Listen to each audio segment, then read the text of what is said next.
ilang beses nabanggit ang trial laban kay Chief Justice Renato Corona na nung mga panahon na yon ay pinirmahan ni Senator ang yumaong presidenteng si Pinoy, no? Yes. Itong BIR Yes. records, no? So dahil ba may president, dahil ba nangyari yon noon, ang ibig sabihin ba ay pwedeng mangyari ulit ngayon? Maari, kung nangyari na before, depende siyempre dun sa circumstances.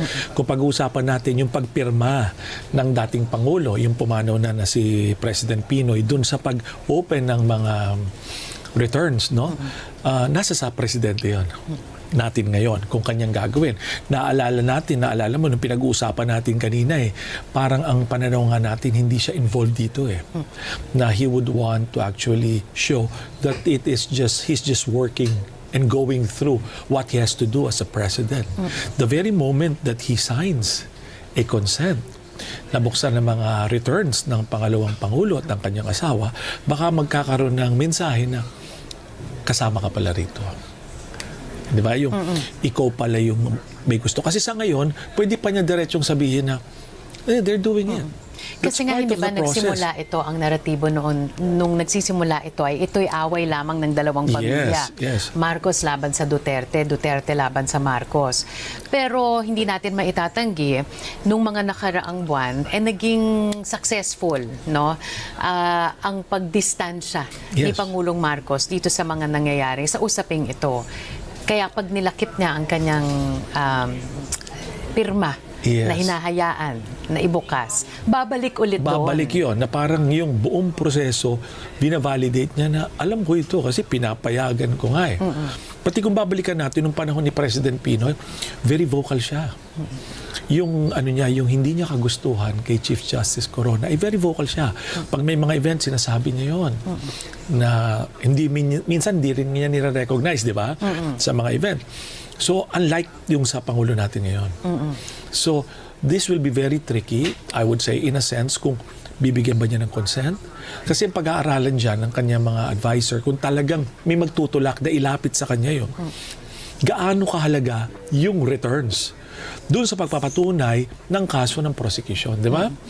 Kasi kung kaya naman patunayan based on the salary, kaya patunayan based on the bank records, bakit mo paabutin na yung Pangulo na ang kanyang general presentation sa tao, hindi naman ako involved. Business as usual sa akin. Bakit ko pa mamasukan yan, di ba? So that's the greater challenge. Okay, pag-usapan natin ang kasalukuyang nagaganap ngayon. Sabi nga ni Senator Cayetano, nasa kalagitnaan tayo ng paboritong subject. At yan, according to him, ay recess. Meron silang caucus, no, ngayon. Yan ang gagawin nila. Kanina, pinaliwanag ni Attorney Tonggol na maaring procedural, no, maari ding pag-usapan din nila kung saan ba yung mga issues na nagkakasundo sila at saan yung hindi, at yun ang pagdedebatihan sa harap natin mamaya, no? Pero ano sa tingin ninyo, base dun sa argumento na presenta ng dalawang panig, ano yung umangat? Dun muna tayo sa prosecution, tapos sa defense, umangat in a sense na maaring ito ang pagtalunan ng mga senator judges natin, ma'am. At maaring balikan nila at kapitan nila sa pagdidesisyon nila. May kita mo ilang beses doon sa paliwanag, no, sa declaration ni Congressman Joc, no, na sinasabi niya ron na alam mo nangyari na ito before. Doon kay CJ Corona, inalaw itong bank records na ito. So, hindi na ito bago. So, ito, hinaharap na naman natin ito. So, maaari natin gawin ito muli. At mas mabigat, ang ginawa niya, in-identify niya yung mga votes ng mga individuals at that time. At that time.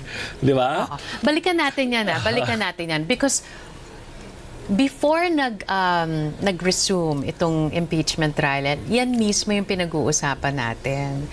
Nabilog ang mundo, lalo na sa mundo ng politika. You may be so certain of a certain decision you had made at that time, but confronted with the same issue in a different political milieu. And different factual circumstances, probably.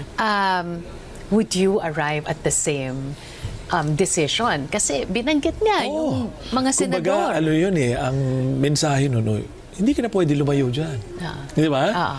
Pumayag ka na dati Binanggit niya si Senator Cayetano, binanggit rin niya si Presiding Officer Escudero, di ba? Tapos binigyan pa niya, siguro maaring nabasa nila yung mga journals noon di ba? At ito naging pananaw ninyo. So short of saying, without actually, of course, without imposing, kanyang paabot minsan na itong nangyari at minsan nyo na rin pinayagan ito. And for that reason, hindi namin nakikita na sa interest ng impeachment, sa transparency, hindi namin nakikita na may dahilan para pagbawalan ito. Yun ang kanyang mensahe, di ba? ITR yan. Oo. ITR yan. Iba Yes. pa yung bank records. Yes. Iba pa yung AMLA. Yes. Ano ang naging ano ang umangat dun sa argumento ng prosecution para sa inyo? Sa akin, ang umangat doon sa bank records would be may batas talaga So that will be very hard. Kasi dun sa mismong bank secrecy law, while yan ipinagbabawal na hindi natin pwedeng mapasok ang mga kung ano yung account number mo, kung saan nakadeposit ito, subalit pag impeachment, pwede, maliwanag Maliwanag. Maliwanag. Maliwanag yan. Yan bagay na hindi natin masyadong, kumbaga pagtatalunan.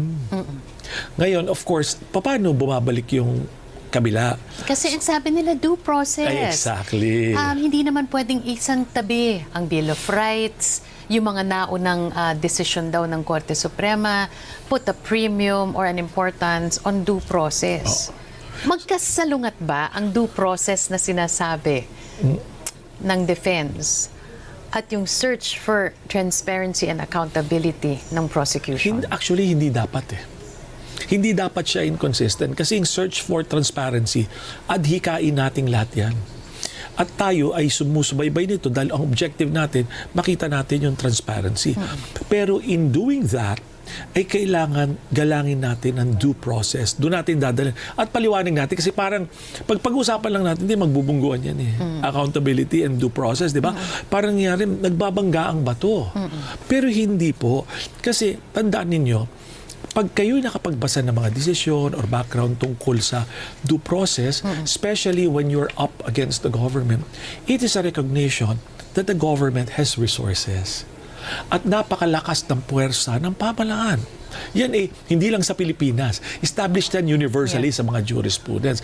At dahil dito, dahil you up against the government, but of course, there's a requirement of accountability. Dapat ay galangin ang mga karapatan mo. At kaya nabigyan ng buhay ang Bill of Rights. Alam niyo, para sa mga estudyanteng nakikinig ngayon, alam nila yan, minememorize nila, may mga jurisprudence sila. Pero malalaman mo lang yung buhay ng saligang batas pag nakita mo that you're at the middle of it. Kaya pwede nga bang gawing shield or gawing panangga ang Bill of Rights sa isang impeachment trial? Hindi absolute shield. Kasi sinasabi nila, hindi naman pwedeng lahat, di ba? Lahat. Pero siguro, ang pagiging, magiging gitna ng lahat ng ito, for as long as ma-identify ng prosecution, yung mga specific relevant matters. Kasi tanda mo, sinabi nung kabilang panig, relevancy, definiteness. So pag napatinayan nila yung katotohanan nito sa usaping ito, katotohanan.